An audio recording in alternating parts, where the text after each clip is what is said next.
जय गुरुदेव, प्रणाम। हमारे सप्त आंदोलन ऑडियो 3 नंबर 4 कचरे की सुव्यवस्था की जाए। 4.1 घरेलू कचरे को एक ही पात्र में डालने के बजाय डिग्रेडेबल तथा नॉन डिग्रेडेबल प्लास्टिक, लोहा, कांच इत्यादि को अलग अलग रखने की व्यवस्था की जाए। डिग्रेडेबल वेस्ट से कंपोस्ट या केंचुआ खाद बनाई जाए। 4.2 गांव के सामूहिक कचरे को जलाने या घूरे के रूप में खुले में फेंकने के बजाय कंपोस्ट खाद बनाने में उपयोग किया जाए।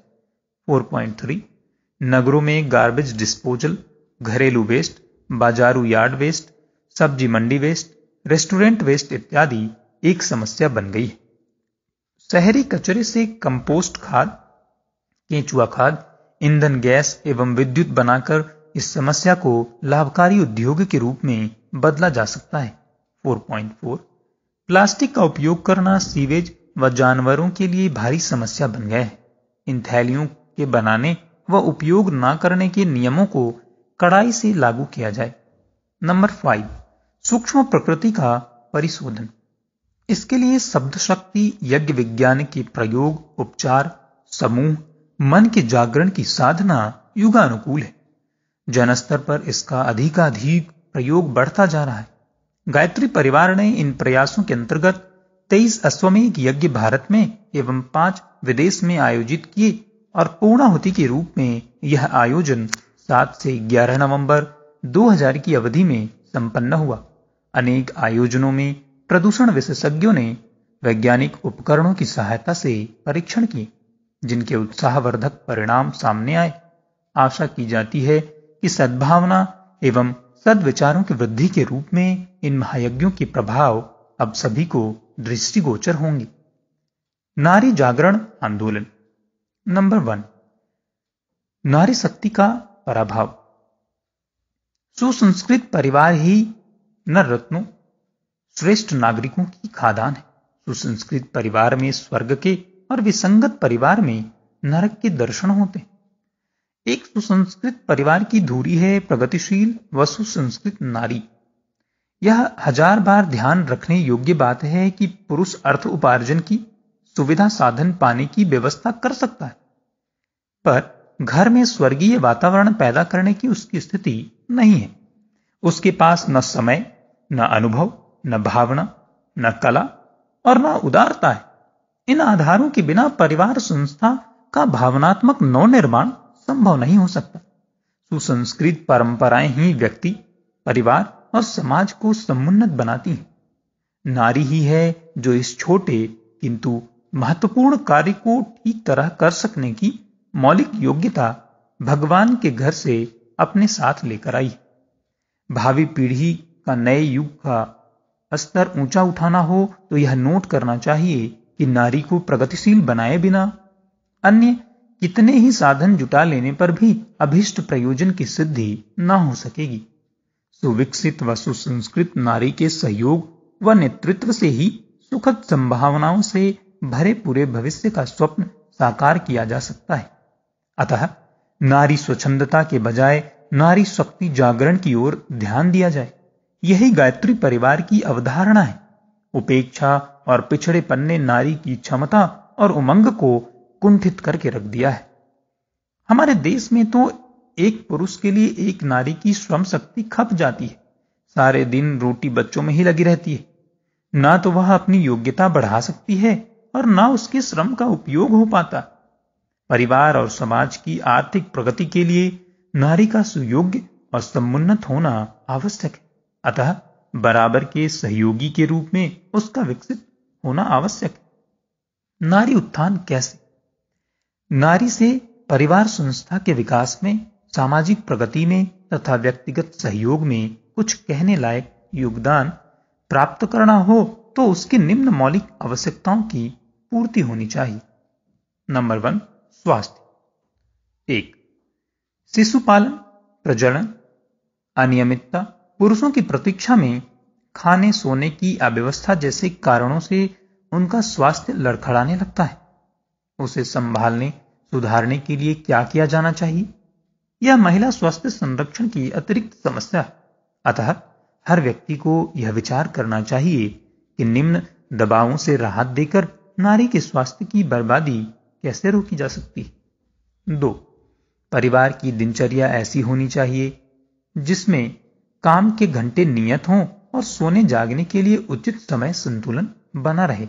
देर में सोने और सवेरे जल्दी उठने के फलस्वरूप महिला का स्वास्थ्य खराब होता है। 3. प्रजनन का अनावश्यक भार नारी पर ना लादा जाए। रोते कराहते जीने और बेमौत मरने के लिए प्रजनन का दबाव कितना घातक होता है, इसे अनुभव किया जा सके तो नारी के स्वास्थ्य की बर्बादी रुक सकती है। 4. घूंघट, पर्दे में कैद रहने, खुली धूप, हवा का अवसर ना मिलने, विनोद मनोरंजन की गुंजाइश ना रहने से नारी का शारीरिक व मानसिक स्वास्थ्य नष्ट होता है। नंबर 2. शिक्षा। नारी को शिक्षित करने के लिए निम्न बिंदुओं पर ध्यान दें। 1. नौकरी के लिए पढ़ाई की आवश्यकता है। यह सोचकर नारी शिक्षा की उपेक्षा करना उसे मानसिक दृष्टि से अपंग बना देने जैसा अन्याय है। अशिक्षितों को घर में शिक्षा प्राप्त करने की सुविधा मिलनी चाहिए। जो थोड़ी पढ़ी हैं, अधिक और पढ़ना चाहती हैं, उन्हें उसके लिए अवसर मिले। पुस्तकालयों की सुविधा उनके लिए हो। 2. मात्र स्कूली पढ़ाई शिक्षा की सीमा नहीं है, वह तो प्रारंभिक प्रवेश द्वार है। नारी को अपने व्यक्तित्व के विकास एवं कर्तव्य निर्वाह संबंध में अति महत्वपूर्ण जानकारियों का समुचित ज्ञान होना चाहिए। सामाजिक कुरीतियां, मूढ़ मान्यताएं, अवांछनीयताएं किस प्रकार मनुष्य की आधी शक्ति नष्ट करती है, यह समझ में आ सके तो मस्तिष्क पर छाई रहने वाली विडंबनाएं रचनात्मक दिशा में लग सकती। शिशु पालन, दाम्पत्य जीवन में, परिवार में भावनात्मक स्नेही सौजन्य का अभिवर्धन, उतार चढ़ावों के बीच संतुलन की स्थिति रखने जैसे अनेक महत्वपूर्ण शिक्षाएं हैं जिन्हें उपलब्ध कराने के उपाय खोजे और सोचे जाने चाहिए। 3. जिनकी उम्र बड़ी हो चुकी है, जो विवाहित हैं, जिन्हें घर गृहस्थी संभालनी है, उनको भी अशिक्षित ना रहने दिया जाए। उनके लिए प्रौढ़ नारी शिक्षा का प्रबंध व्यापक रूप से होना चाहिए। गायत्री परिवार को तो इस प्रयास में पूरी तत्परता के साथ जुटना चाहिए। तीसरे प्रहर गली गली, मोहल्ले मोहल्ले, गांव गांव महिला पाठशालाएं चलनी चाहिए। नंबर 3. स्वावलंबन। नारी के पिछड़ेपन एवं शोषण का कारण मात्र सामाजिक प्रतिबंध ही नहीं, अर्थोपार्जन की क्षमता का अभाव भी है। इसी व्यवस्था के कारण उसे दबाया जाता है और दबना पड़ता है। नैतिक दबाव भी पर्याप्त है। अपवादों की बात छोड़कर सामान्यतः नारी का कार्यक्षेत्र परिवार ही है। अतः आर्थिक स्वावलंबन की बात घर के दायरे में ही सोची जाए और उसकी गतिविधियों को एक आंदोलन के रूप में संगठित किया जाए। आर्थिक स्वावलंबन के लिए कुटीर उद्योग सिखाने की व्यवस्था हो। शिक्षा विस्तार के साथ साथ गृह उद्योगों की कक्षा भी चलनी चाहिए। अपने को स्वावलंबी महसूस करने पर नारी में वह आत्मविश्वास सहज ही पैदा होने लगेगा, जिसके आधार पर वह समाज निर्माण की महत्वपूर्ण भूमिकाओं में खुलकर हाथ बटा सकेगी। नारी उत्थान के लिए नारी वर्ग आगे आए, पुरुष उनका सहयोग करे। नारी समाज के उत्कर्ष में नारी को ही आगे आना पड़ेगा।